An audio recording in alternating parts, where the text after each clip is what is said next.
Once things settled, so also the differences became more marked. The community I was with had mentioned that French communities tend to be very work-oriented, too work-oriented, at the expense of time spent at the cell. When Saint Teresa reformed the Order of Carmelite, she stressed on the importance of being in the cell as much as possible. And this was driven home to us. This new community did engage in a lot of work, and time spent at the cell was not as great a priority as it was with us. The clear distinction I could make here is again the difference between a community run like an office versus one run more like a family, with the mothers largely responsible for running the monastery. This community also had of necessity to support themselves with their work of making vestments and baking altar bread, while my former monastery was supported mainly by the generosity of the community around us. We lacked little.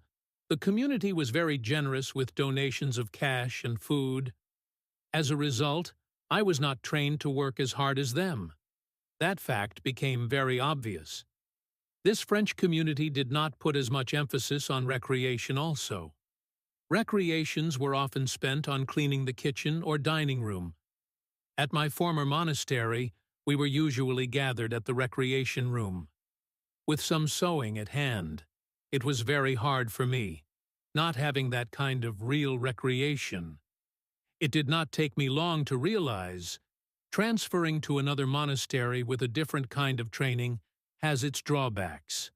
Their young were brought up to be mature religious, while my upbringing was vastly different. However, moving there was divine providence. My new community helped me leave the monastery, while the other would likely not help me leave.